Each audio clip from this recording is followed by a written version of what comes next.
السلام علیکم ورحمۃ اللہ وبرکاتہ۔ ناظرین اکرام، امید کرتا ہوں کہ آپ سب خیریت و عافیت سے ہوں گے۔ آپ کا SR وظیفے میں سواگت استقبال ہے۔ ہم دل سے شکر گزار ہیں کہ آپ اس چینل پر تشریف لے کر آئے۔ آج ہم پھر سے جانتے ہیں فضائل سورہ یاسین۔ سورہ یاسین کی 10 برکات ہم جیسا کہ آپ کو بتاتے ہیں کہ اگر کوئی بندہ بھوکا ہے تو اگر بھوک سے پریشان ہے اور اس کے لیے پڑھتا ہے تو اللہ تعالیٰ اس کو بھوکے کو سیر کر دیتا ہے۔ اگر کوئی پیاسا ہے تو اللہ تعالیٰ اس کی پیاس کو بھی دور فرماتا ہے، پریشان ہے اس کی پریشانی کو دور فرماتا ہے۔ رزق کی بے برکتی ہے تو اللہ تعالیٰ اس کے رزق میں برکت عطا فرماتا ہے۔ کوئی پریشان ہے اس کی پریشانیوں کو دور فرماتا ہے اللہ تعالیٰ۔ اگر کوئی بندہ بے اولاد ہے تو اس کو نیک صالح اولاد عطا فرماتا ہے۔ جائز مقاصد کے لیے پڑھتا ہے تو اللہ اس کے جائز مقاصد میں کامیابی عطا فرماتا ہے۔ ہر بلا ہر وبا سے اس کی حفاظت فرماتا ہے، شیطان کے وسوسوں سے اس کی حفاظت فرماتا ہے۔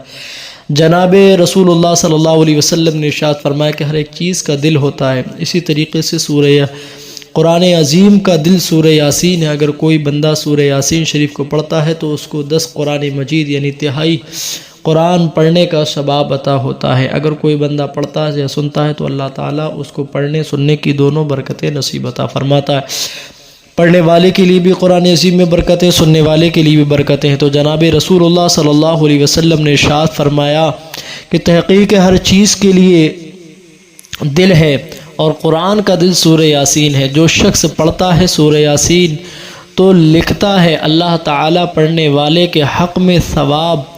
10 مرتبہ کامل قرآن پڑھنے کا ثواب عطا فرماتا ہے۔ نیز فرمایا اللہ کے نبی صلی اللہ علیہ وسلم نے جس مسلمان مرد یا عورت کی حالت نزا میں سورہ یاسین پڑھی جائے تو ہر حرف کے بدلے میں 10 فرشتے رحمت کے نازل ہو کر صاحب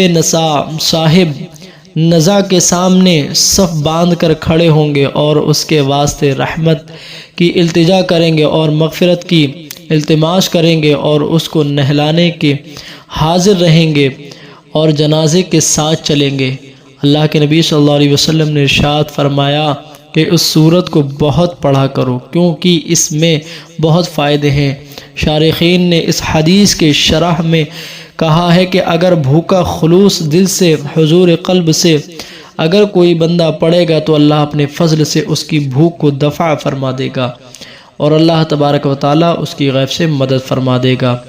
اگر کوئی بندہ کسی بھی چیز کے لیے پڑھے تو جائز مقاصد کے لیے، اگر کوئی حاجت کے لیے پڑھے تو اس کی حاجت کو جائز حاجت کو پورا کر دیا جائے گا۔ کوئی شخص اگر صبح کے وقت میں پڑھے گا تو شام تک اللہ تعالیٰ کے امن و امان میں رہے گا اور اس کو جو ہے ایک خوشخبری ملے گی۔ تو اسی طریقے سے اپنے قبروں پر اپنے مردوں کے اپنے اعز و اقربا جو اس دنیا سے جا چکے ان کے لیے پڑھا کریں، انشاءاللہ تعالیٰ بہت سارے فائدے نصیب ہوں گے۔ چلیے اب سورہ یاسین پڑھتے ہیں۔ آپ سماعت کیجئے، فون کو ایک سائیڈ میں رکھ دیجئے، دکان و مکان کی برکت کے لیے بھی بہت مفید ہے۔ اگر پڑھ نہیں سکتے تو صرف سنیے۔ اعوذ باللہ من الشیطان الرجیم، بسم اللہ الرحمن الرحیم۔ یاسین والقرآن الحکیم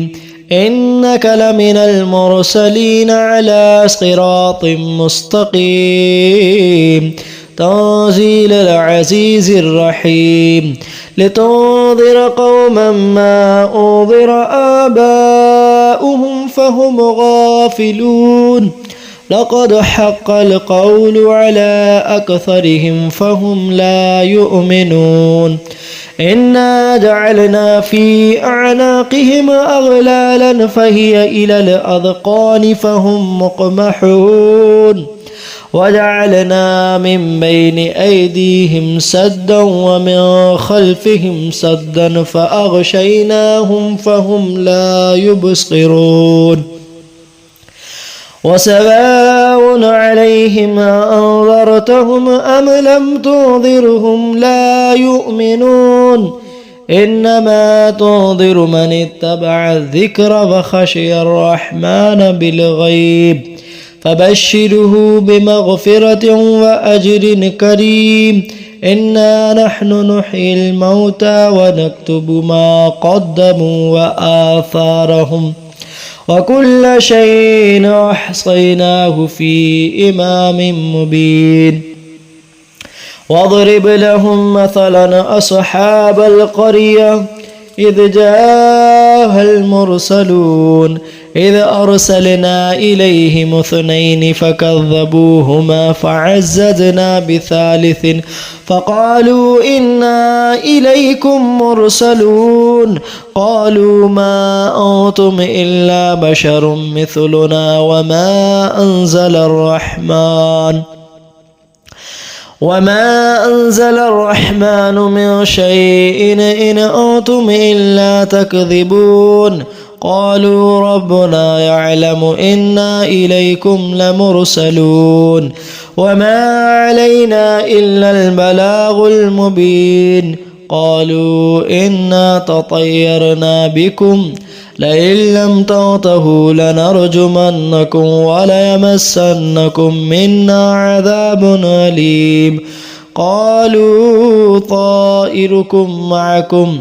أئن ذكرتم بل أنتم قوم مسرفون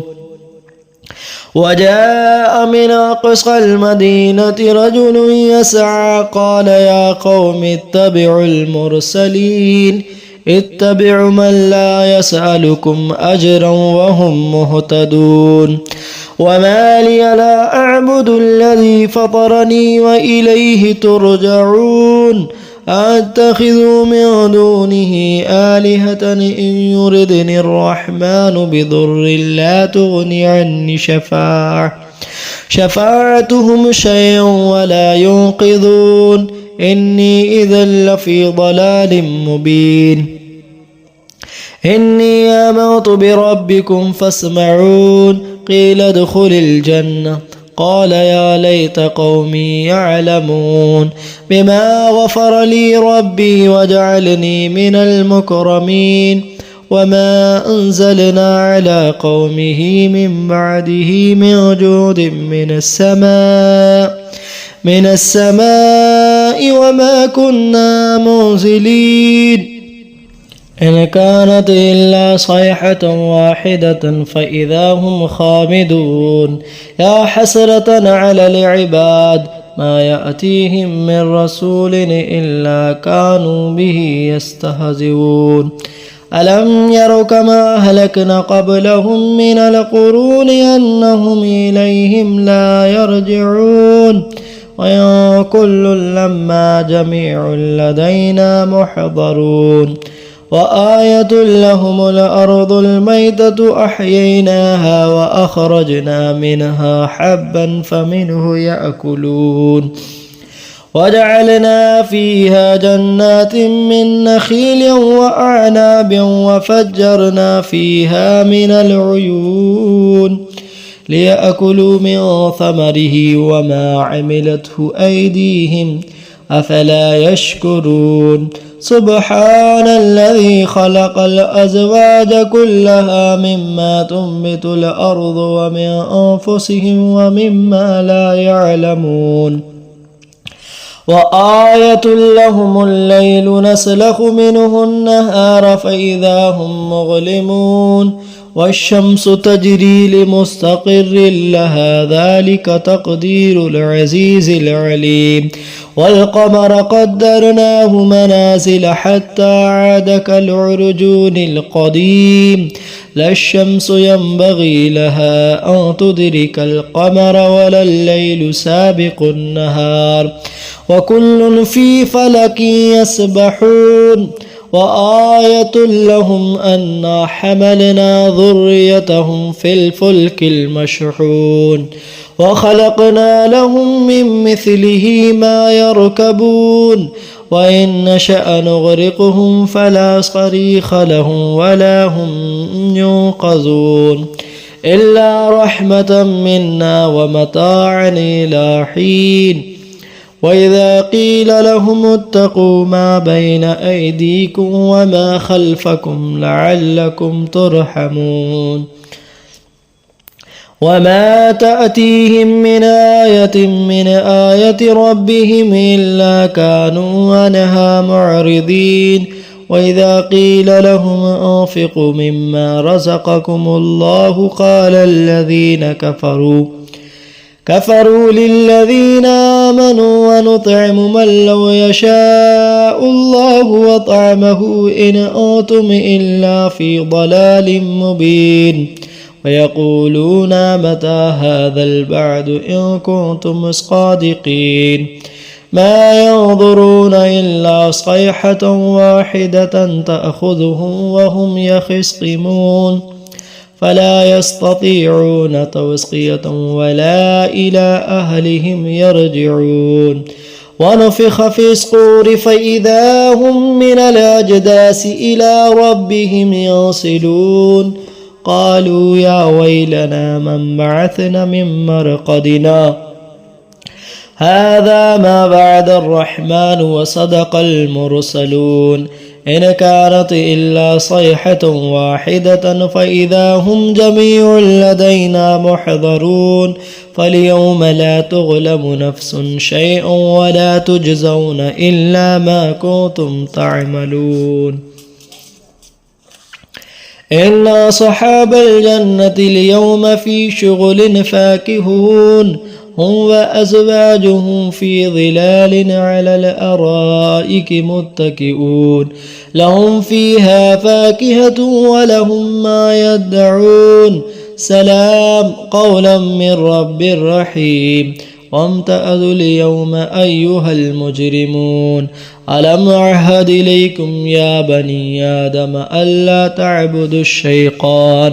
إنه لكم عدو مبين وأن اعبدوني هذا صراط مستقيم ولقد أضل منكم جبلا كثيرا أفلم تكونوا تعقلون هذه جهنم التي كنتم توعدون اصلوها اليوم بما كنتم تكفرون اليوم نختم على أفواههم وتكلمنا أيديهم وتشهد أرجلهم بما كانوا يكسبون ولو نشاء لطمسنا على أعينهم فاستبقوا الصراط فأنى يبصرون ولو نشاء لمسخناهم على مكانتهم فما استطاعوا مضيا ولا يرجعون ومن نعمره ننكسه في الخلق أفلا يعقلون وما علمناه الشعر وما ينبغي له إن هو إلا ذكر وقرآن مبين لينذر ما كان حيا ويحق القول على الكافرين أولم يروا أنا خلقنا لهم مما عملت أيدينا نعاما فهم لها مالكون وذللناها لهم فمنها ركوبهم ومنها يأكلون ولهم فيها منافع ومشارب أفلا يشكرون واتخذوا من دون الله آلهة لعلهم يسخرون لا يستطيعون نصرهم وهم لهم جند محضرون فلا يحزنك قولهم إنا نعلم ما يسرون وما يعلنون أولم ير الإنسان أنا خلقناه من نطفة فإذا هو خصيم مبين وضرب لنا مثلا ونسي خلقه قال من يحيي العظام وهي رميم قل يحيي الذي أنشأها أول مرة وهو بكل خلق عليم الذي جعل لكم من الشجر الأخضر نارا فإذا أنتم منه توقدون أوليس الذي خلق السماوات والأرض بقادر على أن يخلق مثلهم بلى وهو الخلاق العليم إنما أمره إذا أراد شيئا أن يقول له كن فيكون فسبحان الذي بيده ملكوت كل شيء وإليه ترجعون आमन्तु बिल्लाहि सदक़ल्लाहुल अज़ीम। यहाँ से सूरह यासीन मुकम्मल हुई। अब दुआ करते चंद लम्हात के लिए और शामिल रहें। یا اللہ ہم نے جو پڑھی ہے سورہ یاسین، اس میں پڑھنے میں کوئی غلطی اسے معاف عطا فرما، یا اللہ اس کے پڑھنے میں کوئی غلطی خامی اسے معاف عطا فرما، یا اللہ اس کی برکت سے ہم سب نے جو پڑھی سنی ہے اللہ تعالیٰ سب کو سرفراز عطا فرما، یا اللہ اس کا ثواب سب سے پہلے ہمیں بھی نصیب عطا فرما، حضور اکرم صلی اللہ علیہ وسلم کی بارگاہ میں پیش کرتے قبول فرما، حضور کے وسیلے سے انبیاء کرام، رسول اللہ، خلفائے راشدین، صحابہ کرام، شہداء کرام، تابعین، تبع تابعین، ائمہ مجتہدین، اشرار مبشرہ، پنجتن پاک، اہل بیت اطہار، صحابہ کرام، صحابہ صحابیات، تمام ہی اولاد آدم میں جس کا بھی خاتمہ بالخیر ہوا، تمام درجات کی بارگاہ میں پیش کرتے قبول فرما، حضور کے وسیلے سے انبیاء کرام کی بارگاہ میں پیش کرتے قبول فرما، یا اللہ جس نے پڑھا ہے سنا ہے، یا اللہ سب کی عمر میں برکت عطا فرما، سب کے کاروبار میں، دکان و مکان میں، رزق میں، کمائیوں میں خیر و برکت کے نزول فرما، جو پریشان ہیں ان کی پریشانی کو دور فرما، جو بے اولاد ہیں انہیں نیک صالح اولاد عطا فرما، جس کے کاروبار میں برکت ترقی نہیں ہو رہی اللہ ان کی برکت ترقی عطا فرما، مشکلوں کو آسان فرما، دلی جائز تمناؤں کو پورا فرما۔ ملتے ہیں جب تک اگلی ویڈیو میں، چینل کو سبسکرائب کر لیجیے، ویڈیو کو لائک کر دیجیے، جب تک اللہ حافظ۔